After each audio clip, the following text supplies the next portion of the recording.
This is Stephen Leacock's account of a small unpaid debt entitled My Lost Dollar. My friend Todd owes me $1.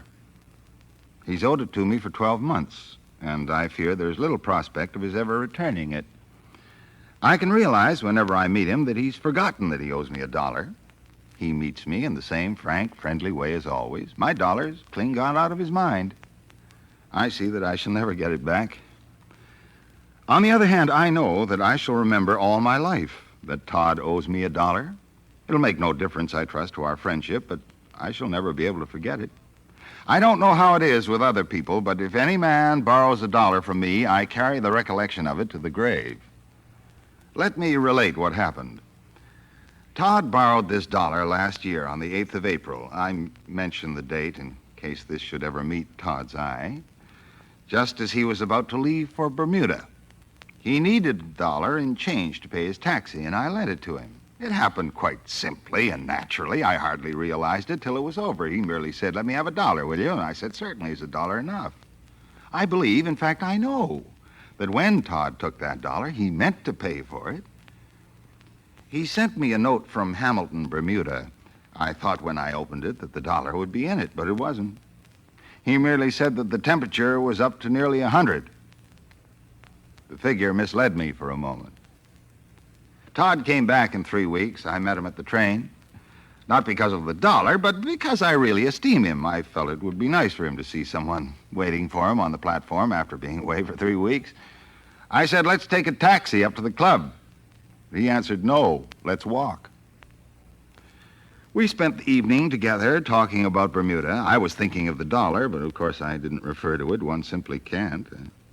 I asked him what currency is used in Bermuda and whether the Canadian dollar goes at par.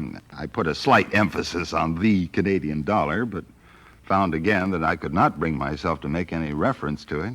It took me some time. I see Todd practically every day at my club to realize that he'd completely forgotten the $1. I asked him one day what his trip cost him, and he said he kept no accounts. A little later, I asked him if he felt settled down after his trip.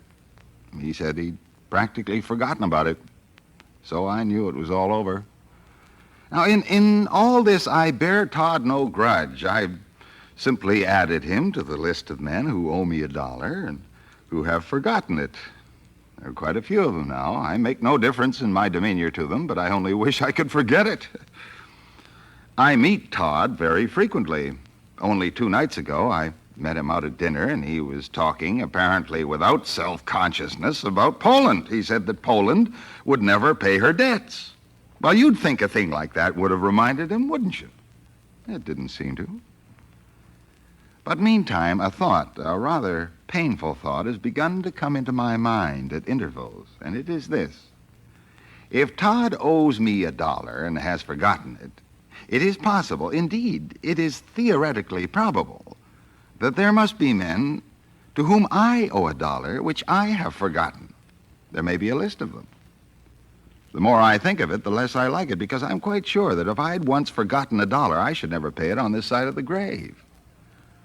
Well, if there are such men, I want them to speak out. Oh, not all at once, but in reasonable numbers, and as far as may be in alphabetical order, and I will immediately write their names down on paper. Oh, I don't count here men who may have lent me an odd $1 over a bridge table, and I'm not thinking, indeed, I'm taking care not to think, of the man who lent me 30 cents to pay for a bottle of plain soda in the Detroit Athletic Club last month. I always find that there's nothing like plain soda after a tiring ride across the Canadian frontier. And that man who advanced that 30 cents knows exactly why I felt that I'd done enough for him.